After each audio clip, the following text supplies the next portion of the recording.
Bloomberg Audio Studios. Podcasts, radio, news. This is the Bloomberg Daybreak Europe podcast. Good morning. It's Wednesday, the 11th of February. I'm Caroline Hepker in London. And I'm Stephen Carroll in Brussels. Coming up today, at least 9 victims are killed in one of Canada's deadliest school shootings, with the suspected perpetrator also dead. The European Council President tells us that European Union leaders are finally ready to fully integrate their markets. Plus a $1 trillion flex. Polish companies expand into Western Europe with a focus on Germany in an M&A boom. Let's start with a roundup of our top stories. A shooting at a school in the Canadian province of British Columbia has left 8 people dead, including a woman whom police believe to be the shooter. Authorities say 2 more people were found dead at a nearby home. British Columbia Premier David Eby told reporters that police officers reached the school within 2 minutes. He spoke at a press conference after the shooting. It's hard to know what to say on a night like tonight. This is the kind of thing that feels like it happens in other places and not close to home in a way that this feels for so many British Columbians and Canadians. David Eby was speaking as police say they are not yet releasing the identity of the suspected attacker. In a statement on social media, Canadian Prime Minister Mark Carney said he was devastated by the mass shooting, which is Canada's deadliest since 2020. Carney's office said he's suspending a planned trip to Germany for the Munich Security Conference. The European Council President has told Bloomberg that the EU must review its powerful competition rules to boost the bloc's economy. Antonio Costa was speaking ahead of a gathering of EU leaders this week, which will focus on improving competitiveness as the region faces challenges from the United States and China. We need to look at our competition rules because it's clear that we need to, at the same time, protect our consumers, to ensure a vibrant competition in our single market, but at the same time allow companies to scale up to be competitive in the global market. The European Council President was speaking after the German and Italian governments warned Europe must act now on reforming its single market. In a paper circulated ahead of tomorrow's leaders' meeting, they called, among other things, for the EU to loosen merger rules, allowing European companies to scale up and rival America's tech giants. The European Parliament is moving closer to approving the EU's trade deal with the United States. Senior lawmakers have agreed to back the deal ahead of a vote, but they've added a sunset clause to the pact, which would see it expire in March 2028 in an effort to force the US to lower its 50% tariff on steel and aluminium products. Months have passed since both sides agreed to dial down trade tensions, compromising on a 15% tariff on EU goods entering the United States. The deal has faced a rocky path to approval in the European Parliament. A vote is expected on the 24th of February. Emails released by the US Justice Department show Elon Musk's brother, Kimball Musk, was connected with at least 2 women through Jeffrey Epstein several years after the disgraced financier pleaded guilty to sex crimes. The emails show that the director at Tesla and Epstein discussed party plans, relationships, and a possible visit to Epstein's island. Kimball Musk released a statement saying that his only meeting with Epstein was in his New York office during the day and that he never went to his island. The US Commerce Secretary Howard Lutnick has also come under fire for his appearance in the files. Lutnick said he did visit Epstein's private island in 2012 after Epstein was convicted as a sex offender. Here is an exchange between Lutnick and Maryland Senator Chris Van Hollen. Did you in fact make the visit to Jeffrey Epstein's private island? I did have lunch with him as I was on a boat going across on a family vacation. My wife was with me, as were my 4 children and nannies. I had another couple they were there as well with their children, and we had lunch on the island. Lutnick is facing calls to resign over the relationship with Epstein, since the files show his ties to the disgraced financier were more extensive than he previously revealed. The White House said that President Trump has no plans to remove Lutnick from his post. Investment in UK fintechs plummeted by more than 20% last year to the lowest level since the start of the COVID-19 pandemic. Bloomberg's Ewan Potts has the story. The UK's financial technology sector attracted just shy of $11 billion last year, down from about $13.5 billion in 2024. The numbers come from a KPMG report citing PitchBook data. In total, 418 fintech deals closed last year, with a blockbuster $4 billion fundraising by Revolut at a valuation of $75 billion, making up a big chunk of the total raised. The UK's fintech sector was dwarfed by the US, which accounted for close to half of all cash raised globally. But to underline the country's relevance, UK fintechs attracted more funding than those in France, Germany, Belgium, the Nordics, Ireland, China and Brazil combined. In London, I'm Ewan Potts, Bloomberg Radio. And those are your top stories on the markets. Eurostoxx 50 futures are flat at the moment. FTSE 100 futures are 0.2% higher. We did see Asian equities hit a record high earlier. The MSCI Asia Pacific Index outside of Japan up by 1.1%. The Bloomberg Dollar Spot Index weaker ahead of today's US jobs data by 0.2%. The Japanese yen is 0.8 stronger at 153.22. Those are the markets. Now let's get an update on the mass school shooting in Canada at Tumbler Ridge Secondary School in British Columbia. Joining us now for more on this is Bloomberg's Washington Deputy Bureau Chief Laura Davison. Good morning, Laura. What do we know so far about this shooting and about the perpetrator? Yeah, so this shooting is summing up to be one of the worst in Canada's history. 10 left dead, including the shooter, as well as 25 or so that have been injured in this attack. There are not a lot of details yet about the shooter. According to a public safety alert that went out to residents in the area, the shooter was identified as a female with brown hair wearing a dress, but the authorities have not given any other names so far about who this could be, age, or if they have any connection to the area. What have we heard from the Canadian authorities? The Prime Minister suspending a planned trip to Germany. Yes, there's really been an outpouring of support from leaders at all levels, from the province level, local level, and of course at the national level. This is a big deal for Carney to suspend this trip. This sort of is an indication of just how seriously everyone across Canada is taking the shooting. He was scheduled to go to Germany for the Munich Security Conference here in just a couple days. This is really a notable time for Carney because he, has just in recent days taken a very strident approach against the U.S., giving a very powerful speech at Davos, and kind of really taking a big place on the national stage as the powers are rebalancing here between the U.S., Asia, and Europe, and so this is a big deal for him to step back from this. Mass shootings do sadly occur in the United States. They're far less common, though, in Canada. Yes, this is, fortunately for Canada and unfortunately for the U.S. has been, a trend that's been going on for some time. A lot of experts attributed this to differences in how gun laws are in between the two countries. Guns are prevalent. There are lots of gun owners both sides of the border here.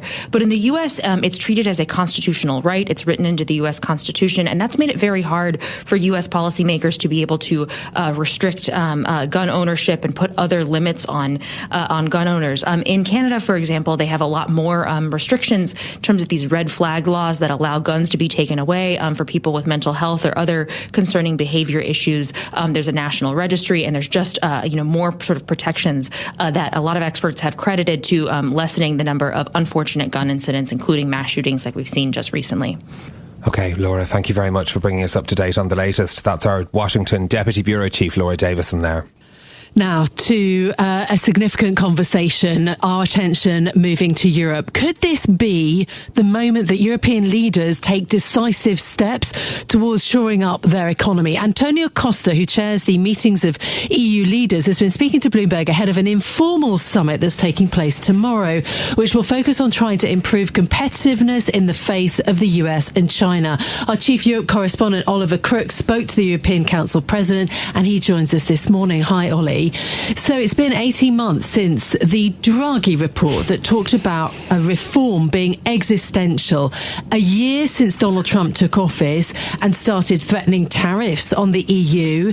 is this the big moment for the EU to boost its own economy? I mean, that's certainly the point that Antonio Costa is making, and really the ambition that he is trying to lay out as EU Council President and trying to advance a lot of these very clunky, very complex, but very important reforms within the European Union. He said basically last year was all about defense. They managed to do last year in a couple of months what they failed to do in a couple of decades. What he's referring to there presumably is the NATO spend, for example, getting European NATO countries to about 5% of spending, 3.5% of that very clearly on defense, but also on trade deals. He managed to get forward 2 massive trade deals that were basically in the works for 20 years in India and Mercosur. So those are going to be the victories. Now it kind of gets more complicated on competitiveness, because that's when you get into very thorny issues, M&A across borders, all of those sorts of things. And he said that if last year was about defense, this year is really about competitiveness. Have a listen to what he had to say about that.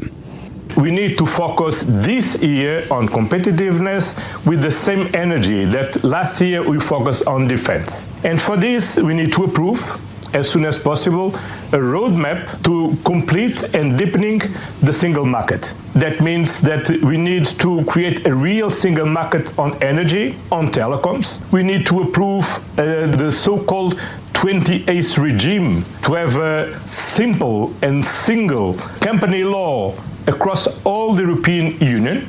We need to remove several internal barriers that remains in the single market. We need to continue to cut red tape. The Commission has already presented 10 package to remove red tape, but we need to do more. And we need to also to tackling our external dependencies on critical raw materials, to securize our supply chain, and of course, to find new markets to export, because the European Union is a powerhouse on trade. We are by far the largest economic bloc on trade, and we need to build on this to increase our competitiveness.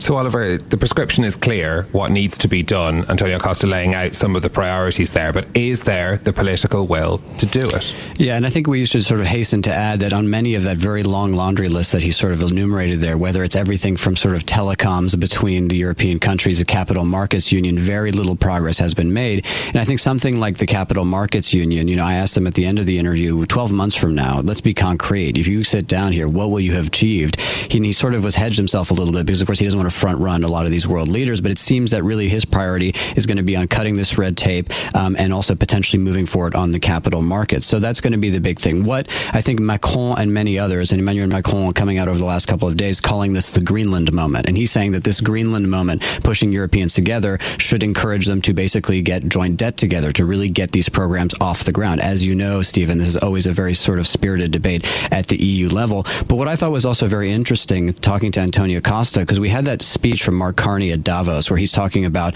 basically rousing the middle powers, bringing them together, and basically bringing a new multilateralism into being. Antonio Costa's job is to rally middle powers, 27 member states, for collective action. He knows how difficult that is going to be. And so I asked him basically, when you hear these sort of theories and these ideas as described by Mark Carney, pragmatically, what does that look like? Have a listen to what he had to say about that. Well, I'm not so pessimistic as Mark Carney has been, and I don't said that the rules-based order is died, and we need a new one. Of course, it's under threat, but I think we are strong enough to protect the rules-based order, because we don't have a real alternative to the rules-based order. The alternative is the chaos, and that's why like-minded partners like the European Union, United Kingdom, Canada, Japan, and other countries are very strong upholding the international rules-based order. One of the reasons, because we are investing a lot in these trade agreements, is because we need a rules trade order to ensure predictability to the economic agents. It's impossible to have a strong economic growth with uncertainty. And we need to provide certainty. And the best way to provide certainty is to protect this international rules-based order also in trade. So, no rules-based order means chaos in Costa's view, but an illustration of the complexities of the decision-making that you pointed to, Ollie. The European Parliament has moved ahead with its process to approve a trade deal with the US, but with some additional conditions. Yeah, that's right. I mean, and again, just sort of doing a sort of fast forward of the last year, because this all happened in the last 12 months. Liberation Day in April, that's when the negotiations began. The deal was struck in July at Turnberry between the EU and the United States. It was supposed to be ratified at the beginning of this year. And then we've got what I guess we can call the Greenland detour, where basically everything was put on hold because you can't really agree to a trade deal while you're having more tariff threats on the EU. We have now at the level where the Parliament has agreed to move forward on this, to vote on this. There was actually some doubt. There was some debate at the Parliament whether or not to do it, but they sort of overcome those and have agreed to move forward. And basically what they're now looking at is trying to create an escape clause to this trade agreement in order for the Europeans to be able to renegotiate it in the future in basically March of 2028. Now, what they are trying to achieve now, their sort of top priority on trade is to also reduce the steel and aluminum tariffs, because those are not covered by the current agreement. So the current agreement basically puts 15% tariffs across the board. You still have 50% tariffs on steel and aluminum, which the Europeans are very unhappy about. So they want to continue to try to negotiate on that. And if they basically can't get an agreement, they want to be able to say, hey, we're going to renegotiate this over in March of 2028. Now, there's some issues with that because that's 2 years away. So I don't know how much teeth that has in it. And basically saying that, we can threaten you in 2 years. That is also an election year in the United States. That'll be basically full election mode. Maybe not the best timing to sort of raise tariffs for a number of different reasons. A, because Trump might not be there, or his predecessor or whoever comes next may not be there. But also, you don't want to sort of be seen as meddling with an election. Anyway, that is sort of the hurdle that is being cleared. That being said, the Europeans would like to capitalize on what has been a good year for trade deals. We talked about Mercosur, Latin America. We talked about India, and now potentially in the final stretches of a trade deal with the Australians, as the Australian minister comes to Brussels tomorrow to have those discussions. Okay, Oliver Crook, our Chief Europe Correspondent, thank you very much for bringing us details of your interview with the European Council President Antonio Costa, as well as those latest headlines on trade. Stay with us. More from Bloomberg Daybreak Europe coming up after this. Well, let's stay with Europe, shall we? Poland's $1 trillion economy is beginning to flex its muscles, with acquisitions across Western Europe having emerged from the shadows of communism into the European Union in 2004 and now approaching developed nation status. Joining us this morning is Bloomberg's equities reporter in Poland, Konrad Krasuski. Konrad, good morning. Tell us about the acquisition spree, first of all. Good morning. Hello from Warsaw. Basically, we face the paradox with Polish economy for a long time because we are recognized economic success in Europe already, the fastest growing, the larger economy for many, many years. But we lack some export-oriented, phase of this, success. So we lack the foreign, acquisitions. And one of the reasons for that, it could be the local market is really quite large, compared to the other Eastern European nations. So Polish entrepreneurs can think, maybe it's enough to be here in Poland, to grow the business, grow the consumer here in Poland. But over the course of the last year, we witnessed some anecdotal, evidence that something is maybe changing, because we saw several acquisitions in Germany. We saw the large acquisition in Turkey. And when we made the effort to calculate, to see from the database that how many of these transactions had been at place already, we saw that we had 22 acquisitions only in Europe. It's most ever. And it showed us that maybe we are changing the moment and the more economic model to more like developed nation status, that, we are not attracting the FDIs to Poland, but we are already big enough to start thinking about the other markets. And of course, it's just the beginning. But coming from the regional powerhouse, when the companies were expanding only to the Czech Republic, Romania, and this kind of foreign communist nations too. Now they are moving into Germany, is something which is striking for us at this moment. What's the overall trajectory then for the Polish economy? You know, the comparisons being made with Germany. Is Poland on track to overtake Europe's largest economy?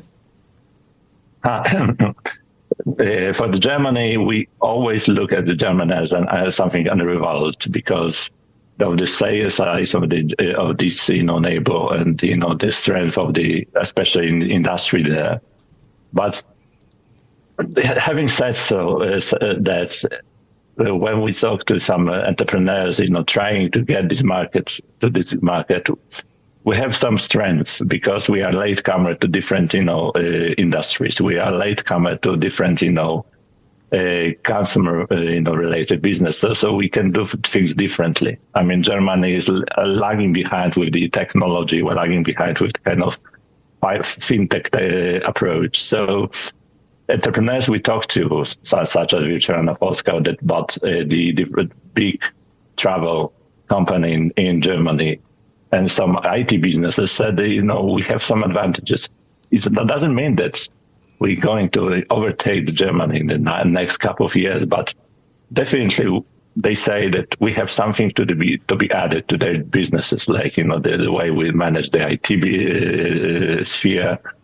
Maybe the way we manage the customer approach with e-commerce, the way we use the financial, technology to just make things more efficient. So there's a hope that maybe this kind of German economy, which has some problems at this moment, that it's just lagging with some kind of old technologies, old industry or issues, connected with some kind of Polish spirit, of the entrepreneurial spirit, can. Maybe this equation can add some value at this moment. Okay, Konrad, thanks so much for joining us. Konrad Kozłowski there, our equities reporter in Poland, bringing us detail of that acquisition spree that Polish companies have been on. Well, there is just one other story that caught my attention this morning.